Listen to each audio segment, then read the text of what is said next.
पत्रकार बंधुओं को नमस्कार। आज एक अत्यंत गंभीर मसले पर आपसे बातचीत करने के लिए पत्रकार वार्ता बुलाई गई है। उत्तर प्रदेश में आदित्यनाथ जी की ठोको नीति चल रही है और आदित्यनाथ जी की ठोको नीति उत्तर प्रदेश के थाने थाने में चल रही है, जेलों में चल रही है। और ये मैं बहुत साफ तौर पे कहना चाहूंगा और आंकड़ों सहित कहना चाहूंगा कि उत्तर प्रदेश के थाने आदित्यनाथ जी के राज में हिटलर के यातना गृह बन गए। और मैं पिछले 3 साल का आंकड़ा बता रहा हूं। कस्टडी में होने वाली डेथ 1318 है। पूरे देश में सबसे ज्यादा कस्टोडियल डेथ, कस्टडी में डेथ, पुलिस हिरासत में डेथ का मामला, मौत का मामला, हत्या का मामला उत्तर प्रदेश में हुआ है। और ये मैं कुछ आंकड़े आपको पढ़ के सुना रहा हूं। ये 18 फरवरी 2020 को देवेंद्र कुशवाहा, इसको ललितपुर डिस्ट्रिक्ट में थाने के अंदर मार दिया गया। ये 21 फरवरी 2020 को विवेक कुमार वर्मा, लखीमपुर खीरी में थाने के अंदर मार दिया गया। ये 10 मार्च 2020 को सितार सिंह, सहारनपुर डिस्ट्रिक्ट में थाने के अंदर पीट के मार दिया गया। अनिल कुमार, 35 साल का नौजवान, 20 मार्च 2020 को कन्नौज के अंदर पीट के मार दिया गया थाने के अंदर। मिठाई लाल, रानीगंज प्रतापगढ़ में 13 जून 2020 को थाने के अंदर पीट के मार दिया गया। मोहित कुमार, 19 साल का दलित समाज का बच्चा, 29 अगस्त 2020 को लालगंज पुलिस थाने के अंदर रायबरेली में पीट के मार दिया गया।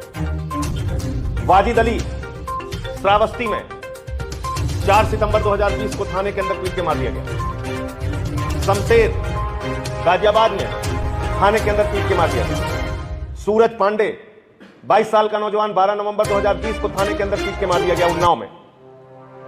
विद्याराम यादव, ये बदायूं के अंदर थाने के अंदर पीट के मार दिया गया। ये सोमदत्त, खुर्जा डिस्ट्रिक्ट थाने के अंदर पीट के मार दिया गया। बुलंदशहर में, खुर्जा थाने के अंदर बुलंदशहर डिस्ट्रिक्ट। इसी प्रकार से अभिषेक, ये थाने में पीट के मार दिया गया। मऊ डिस्ट्रिक्ट का मामला है। रोशनलाल, लखीमपुर खीरी का मामला है, 22 साल का लड़का, 31 मार्च 2020 को थाने के अंदर पीट के मार दिया गया। निशु चौधरी, 21 साल का नौजवान, जालौन डिस्ट्रिक्ट में थाने के अंदर पीट के मार दिया गया। पिंटू दिवाकर, 25 साल का नौजवान, फिरोजाबाद डिस्ट्रिक्ट में थाने के अंदर पीट के मार दिया गया। और ये Prabhas Tiwari, Hargaon police station, Sitapur district, 25 साल का नौजवान, ये थाने के अंदर पीट के मार दिया गया। और ऐसी तमाम लिस्ट है, ये 2019 की लिस्ट है।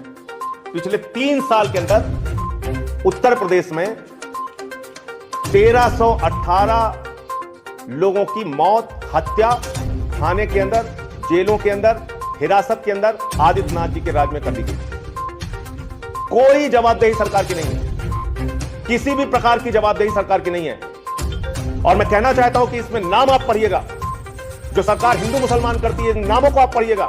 इसमें ज्यादातर पिछड़े समाज के लोगों को पकड़ पकड़ के थाने में पीट पीट के मारा गया है। दलित समाज, पिछड़े समाज के लोगों को पीट पीट के उनकी हत्या की गई। हिंदू मुसलमान का खेल करते हैं। ये जितने नाम पढ़े मैंने, कितने इसमें हिंदू है, कितने मुसलमान है? आदित्यनाथ जी जवाब दीजिए इसका। उत्तर प्रदेश में खुद मुख्यमंत्री होकर चारों तरफ आप जहर फैलाते रहते हैं। हिंदुओं के बच्चों को, दलितों के, पिछड़ों के बच्चों को पकड़ पकड़ के थानों में मार दिया गया, उनकी हत्या कर दी गई। कौन जवाब देगा? आम आदमी पार्टी की सरकार बनेगी तो इन सारी कस्टडी में हुई डेथ्स की जांच कराई जाएगी, सीबीआई से जांच कराई जाएगी और इन तमाम दोषियों को, गुनहगारों को जेल के सीखों के पीछे भेजा जाएगा, इनको सजा दी जाएगी। अभी जो ताजा मामला हुआ है उसको बताना चाहूंगा। आपको याद होगा 12वीं में पढ़ने वाला प्रभात मिश्रा, जिसके विरुद्ध एक भी एफआईआर दर्ज नहीं था, फर्जी एनकाउंटर में मार दिया गया। इंद्रकांत त्रिपाठी गिड़गिड़ाते रहे, रोते रहे, एसएसपी ने उनकी हत्या करवा दी। एसएसपी फरार है, पाटीदार। मनीष गुप्ता व्यापारी पीट के पुलिस वालों ने मार दिया गोरखपुर में। अरुण वाल्मीकि आगरा में सफाई मजदूर पीट के थाने में पुलिस वालों ने मार दिया। अल्ताफ कासगंज में पीट के थाने के अंदर पुलिस वालों ने मार दिया। और अभी कानपुर का मामला आया, कल्याणपुर क्षेत्र का, वहां पर जितेंद्र श्रीवास्तव नाम के एक नौजवान को पुलिस पकड़ कर ले जाती है और पीट पीट के उसको मार देती है। तो आज मैं मांग करता हूं कि सभी इन मामलों की सीबीआई के द्वारा जांच की जाए, 1318 कस्टोडियल डेथ की जांच की जाए और इसमें जो जो लोग दोषी हैं उनको सजा दी जाए, क्योंकि ऐसे मामले एक के बाद एक उत्तर प्रदेश में लगातार हो रहे हैं। लगातार उत्तर प्रदेश में ऐसी घटनाएं हो रही हैं और यह सरकार के द्वारा प्रायोजित ठोको नीति का नतीजा है। यह थाने थाने में ठोको नीति चल रही है उत्तर प्रदेश में। तो एक विषय तो यह था कि कानपुर में भी जितेंद्र श्रीवास्तव के मामले में जो लोग शामिल हैं उसकी पूरी गहनता से जांच कराई जाए और उनको सख्त से सख्त सजा दी जाए। नंबर 1, जितने भी ये 1318 कस्टोडियल डेथ हुई है इसके लिए एक सीबीआई इंक्वायरी कराई जाए और जो भी इसमें पुलिस वाले शामिल हैं, जो भी लोग इसमें शामिल हैं, जो भी अधिकारी इसमें शामिल हैं, उनको जेल के शिक्षों के पीछे होना चाहिए।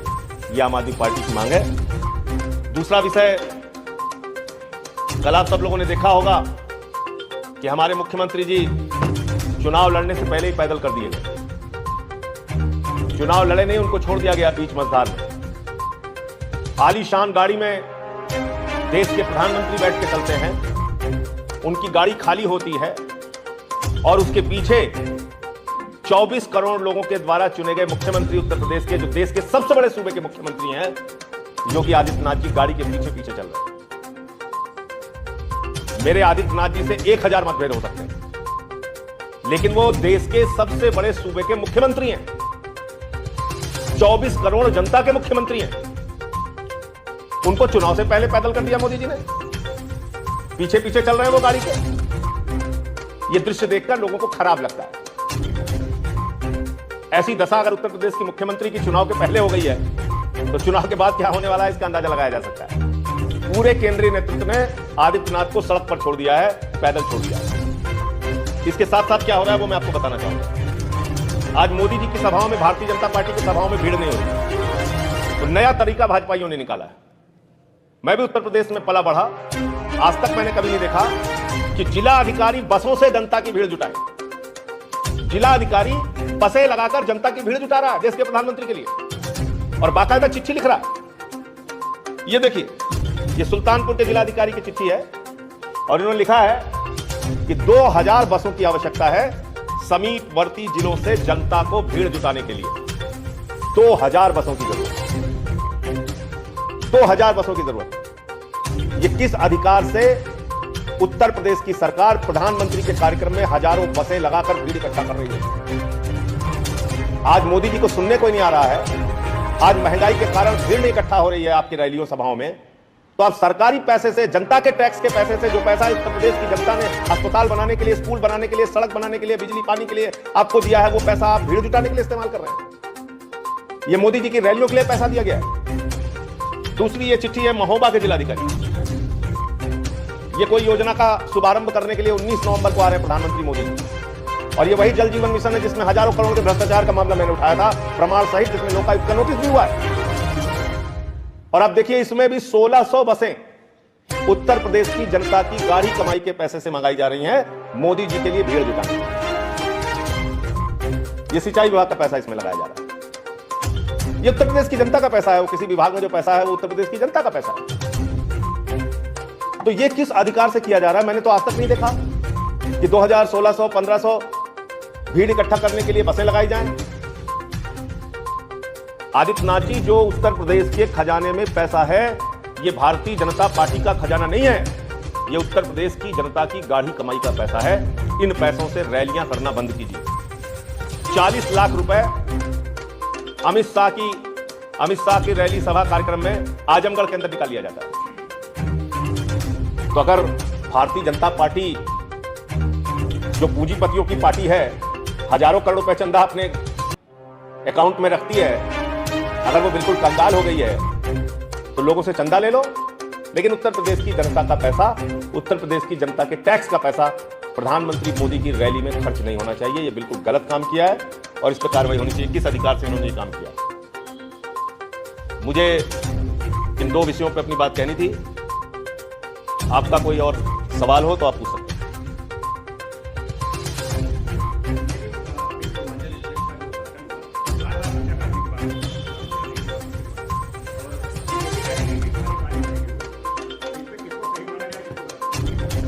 देखिए, सबसे बड़ा सवाल यह है, बीजेपी ने 5 साल के अंदर उत्तर प्रदेश में क्या किया? पिछली सरकारों के कामों के फीते काटे हैं खाली। पिछली सरकारों में जो काम हुआ, कभी मेट्रो का फीता काट दिए, कभी नोएडा में फीता काट दिए, कभी इसका, मैंने एक्सप्रेस वे का उद्घाटन हो चुका था, दोबारा आगरा एक्सप्रेस वे का उद्घाटन कर दिया। तो ये तो साफ तौर पे दिखता है, ये पूर्वांचल का काम भी पिछली सरकार में शुरू हुआ। तो फीता कटाई की मार और दौड़ चल रही है, लेकिन उत्तर प्रदेश की जनता इन बातों को समझती है। लोग महंगाई से त्रस्त हैं, लोग बुरी तरीके से, उनकी कमर टूट गई है अर्थव्यवस्था के, गिरती हुई अर्थव्यवस्था के कारण। और आज उत्तर प्रदेश में जिस प्रकार से भ्रष्टाचार चरम पे है, कानून व्यवस्था बदतर हो चुकी है। आज उत्तर प्रदेश में जिस तरह से स्कूल के अंदर बच्चों को नमक रोटी खाने के लिए दी जाती है, अस्पताल में इलाज नहीं मिलता, कोरोना की महामारी में लोगों की मौत हो जाती है, चील कौवे कुत्ते लोगों की लाशें नोचते हैं, ये दृश्य लोग भूले नहीं है। और इसलिए आदित्यनाथ जी की विदाई का समय आ गया है।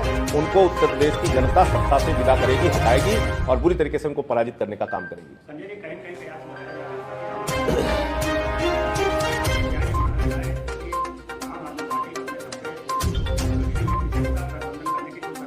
उत्तर प्रदेश में आम आदमी पार्टी ने अब तक 170 विधानसभाओं के प्रभारी घोषित किए हैं और भी विधानसभाओं के प्रभारी हम लोग जल्दी घोषित करेंगे।